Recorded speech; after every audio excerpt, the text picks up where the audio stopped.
Hello, on se retrouve aujourd'hui pour faire mon top 10 de mes lectures de 2024. Ça n'a pas été facile puisque j'ai eu beaucoup de très bonnes lectures.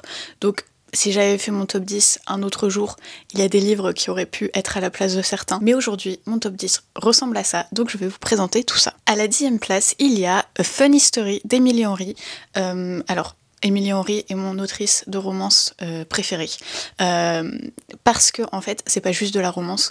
Il y a beaucoup de thématiques qui sont abordées, des thématiques qui peuvent tous nous toucher. Elle va parler de la dépression, du deuil, de la confiance en soi, enfin, des thématiques qui finalement nous touchent tous et j'aime beaucoup la manière dont elle le fait et en même temps elle écrit des romances qui sont très respectueuses et j'aime beaucoup son humour. Franchement, c'est aussi une des choses que j'adore dans ses livres.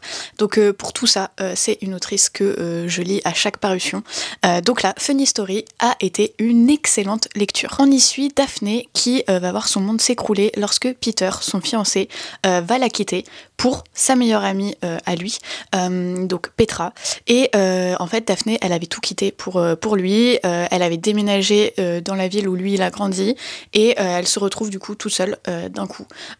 Isolée et elle va quand même décider de rester parce que elle a un travail qui lui plaît, elle est bibliothécaire et en fait Miles qui du coup lui est l'ex de Petra qui s'est aussi fait quitter suite du coup au couple Peter-Petra va proposer à Daphné d'emménager avec lui et à un moment donné ils vont fomenter un plan et décider d'agir comme si eux aussi étaient dans une relation. Et en fait, ce que j'ai aimé avec ce livre, c'est que on va voir du coup Miles et Daphné devenir très bons amis. En fait, pendant une grande partie du livre, on voit leur amitié se développer pour ensuite se transformer en sentiments amoureux et c'est ce que j'ai beaucoup aimé. J'ai beaucoup aimé l'humour, j'ai beaucoup aimé le personnage de Daphné qui est très attachant. C'est un personnage qui est un people pleaser. En fait, elle va toujours dire oui à tout, même si elle en a pas forcément envie. Et on va la voir du coup apprendre à s'émanciper et à s'écouter davantage. Et en même temps, il y a Miles à côté qui lui est quelqu'un de très doux, de très attentionné et attentif, malgré le fait qu'il n'ait pas eu une enfance facile. Et pour tout ça, c'est un livre que j'ai adoré. À la 9e place, il y a un livre qui m'a totalement retournée. Je sais pas si c'est parce que je l'ai lu à une période où j'étais plus émotive, je ne sais pas, mais je pense que j'ai pleuré pendant un bon tiers de ce livre. Et il s'agit de Lovely War de Julie Berry. Donc dans ce livre-ci, on va suivre différentes périodes historiques puisqu'on suit Aphrodite, la déesse de l'amour, à l'époque de la Seconde Guerre mondiale. En fait, elle va se faire prendre par son mari, donc Héphaïstos, en plein adultère avec Arès. Et en fait, elle va commencer à leur raconter une histoire, celle de 4 jeunes gens pendant la Première Guerre mondiale. Et en leur racontant en fait l'histoire de ces 4 personnes, elle va chercher à répondre à la question pourquoi est-ce que l'amour et la guerre sont toujours liés. Et donc en 1917, on va suivre Hazel qui est pianiste à Londres et on va suivre également James qui est un jeune soldat qui s'est engagé et qui va partir au front. Et lors d'une soirée londonienne, ils vont se rencontrer et il y a directement en fait un coup de foudre entre eux. Ça va très vite, mais en même temps ça se passe à une époque où tout est obligé d'aller vite. Et j'ai trouvé leur histoire mais tellement belle, ça m'a fait tellement pleurer. Et d'un autre côté, on va suivre Aubrey qui est un musicien de génie qui est enrôlé dans un régiment afro-américain du coup envoyé en France. Et on va suivre également Colette qui est une jeune Belge qui a vu toute sa famille se faire décimer et qui du coup est arrivée à Paris. Et pareil, leur histoire était très très belle. Bref, c'est un livre qui m'a retournée et que je ne peux que vous conseiller et qui d'ailleurs arrive en 2025 en France. Je ne dis pas par qui parce que je ne crois pas qu'ils sont annoncés pour le moment, mais allez l'acheter dès qu'il sort. À la 8e position, j'ai mis un essai que j'ai trouvé tellement intéressant, qui m'a été recommandé par Mathilde, du coup à Cam et Douce Lecture. Et donc il s'agit des grandes oubliées de l'histoire de Titiou Lecoq. En fait, dans cet essai, elle va partir de la préhistoire jusqu'à nos jours et mettre en lumière toutes ces femmes qui ont été effacées des livres du coup d'histoire, des manuels d'histoire qu'on peut voir à l'école. Et en fait, elle va s'appuyer sur des recherches récentes pour mettre en lumière tout ça et expliquer ces mécanismes. Et j'ai trouvé ça tellement intéressant. Et en plus elle a une plume qui est extrêmement mordante et j'adore en fait suivre ses essais. J'ai également lu Le couple et l'argent qui était tellement intéressant, donc je ne peux que vous pousser à aller découvrir les livres du coup de Titiou Lecoq. Et ils sont d'ailleurs en livre audio. Moi je sais que je les ai principalement écoutés parce que ça me donne l'impression d'avoir comme un podcast ou un cours d'histoire dans les oreilles et bref, je trouve ça tellement intéressant et je ne peux que vous conseiller d'aller découvrir ces essais. À la 7e position, j'ai mis un Brandon Sanderson puisque comme je le disais dans mon bilan de mes sagas en cours. J'ai été touchée par la Sandersonite aiguë cette année et du coup j'ai adoré, mais absolument adoré Elantris de Brandon Sanderson, alors que j'avais vu beaucoup de gens dire que c'était son ouvrage le moins bon. Et franchement, moi je l'ai adoré et dévoré. Du coup, il y a 10 ans, la magnifique cité d'Elantris a été touchée par une malédiction et depuis, personne ne sait ce qu'il se passe derrière ces portes. En fait, la seule chose que l'on sait, c'est que des personnes sont touchées par une malédiction qui vient les attaquer à l'intérieur d'eux-mêmes. Leur peau se transforme, ils ont des plaies, bref. Et ils sont enfermés dans cette cité.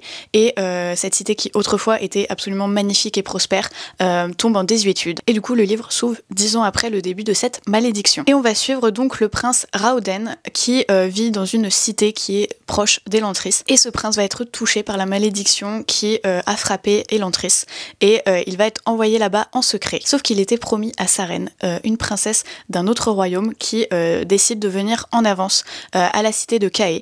Et quand elle arrive, il n'est plus là et elle va commencer à enquêter et on va également suivre un prêtre dont je suis incapable de prononcer le nom qui est envoyé du coup à la cité de Cae pour convertir le peuple et en fait c'est une religion qui passe de cité en cité et qui prend le pouvoir et du coup toutes ces intrigues vont s'entremêler et j'ai absolument adoré ce roman, les personnages, le world building, bref. Ne sautez pas ce roman parce que vous entendez les gens dire que c'est le moins bon de Sanderson parce que je l'ai trouvé absolument exceptionnel. À la 6e place, un livre que j'ai terminé il y a quelques jours et que j'avais acheté au salon du livre de Montreuil.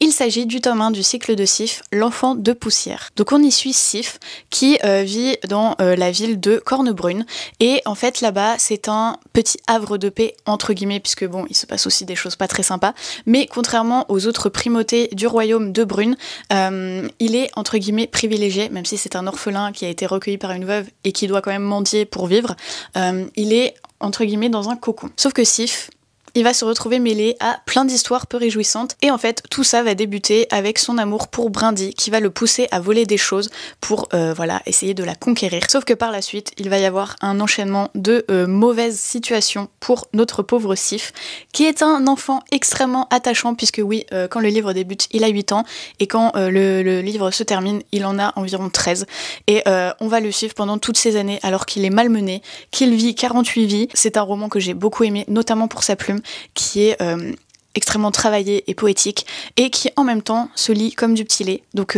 n'hésitez pas à découvrir cette saga francophone, surtout si vous aimez Robin Hobb. On se rapproche petit à petit du top 3, mais à la 5e place, j'ai mis le tome 1 de Capitale du Sud, du coup Le sang de la cité, que j'ai adoré. Encore une fois, on est sur un récit initiatique comme le cycle de Sif.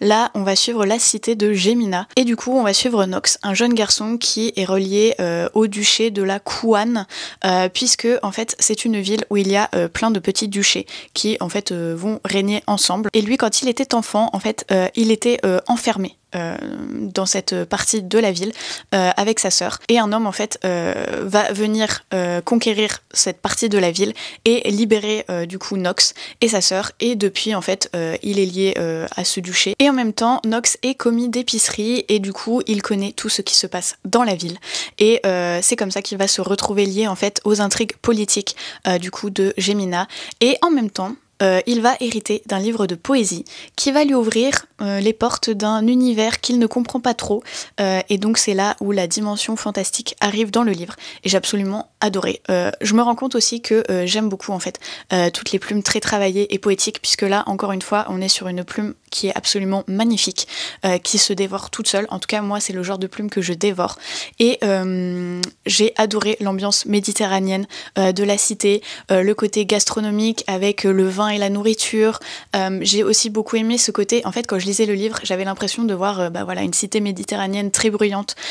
J'ai adoré, franchement j'ai hâte du coup de me lancer dans le tome 2 puisque là j'ai lu Capitale du Nord tome 1 donc je peux me lancer dans le tome 2 de Capitale du Sud parce que ce sont des sagas qui sont entremêlées et je peux que vous la conseiller encore une fois, c'est une saga francophone qui est absolument fabuleuse et un de mes objectifs de 2024 c'était de lire davantage d'écrits francophones et ça va être encore une fois le cas en 2025 puisque je tombe sur des pépites. Ensuite on passe à la 4e place et je peux vous dire que ça a été compliqué, il y a plusieurs fois où j'ai bougé les livres sur ce top 4. Mais du coup, j'ai décidé de mettre The Will of the Many de James Islington. Donc l'histoire se passe dans la République de Catenan qui s'inspire très largement de l'Empire romain. On y suit Vis qui a vécu un événement tragique et qui depuis se cache et essaye d'échapper à la République puisque en fait il y a tout un système de magie qui prend en fait the will, du coup la volonté des gens, enfin l'âme, une partie de l'âme des gens et Vis il essaye d'échapper à ça.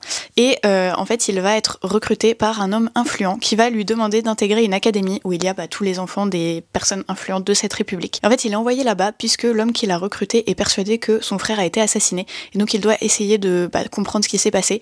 Et en même temps, il doit essayer de retrouver un artefact très ancien. Et tout cela en protégeant coûte que coûte son identité puisque Vis a un secret qui ne doit absolument pas être découvert. Et j'ai absolument adoré ce premier tome du coup de cette saga. J'ai beaucoup aimé Vis qui n'est pas le héros typique qui veut absolument se venger malgré ce qui lui est arrivé et malgré ses habilités aussi. Lui, tout ce qu'il veut, c'est la paix. Et j'ai aimé du coup découvrir un personnage comme ça. J'ai aussi aimé les personnages qui l'entourent. Il y a beaucoup de dangers, il y a une scène extrêmement gore. Bref, c'est un roman que j'ai adoré, que je ne peux que vous conseiller et qui, je l'espère, sera vite traduit en français. Et maintenant, on passe au top 3 de mes 10 livres préférés de cette année.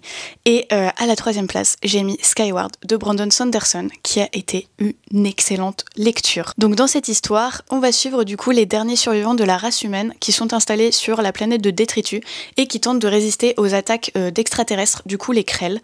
Et en même temps, du coup, l'histoire va se concentrer sur Spensa. Et en fait, Spensa, son père, est du coup un pilote renommé qui combat donc dans les batailles spatiales contre les Krell. Sauf que lors d'une bataille, il va se retourner contre son peuple et à partir de là Spensa et sa famille ils vont devenir des parias, sauf que Spensa elle a un rêve, c'est d'intégrer également l'école des pilotes et suivre les traces de son père, sauf qu'évidemment il y a de nombreuses personnes qui ne souhaitent pas du coup l'avoir intégré cette école et qui vont lui mettre des bâtons dans les roues. Et vraiment mais j'ai trouvé ce premier tome fabuleux, vraiment.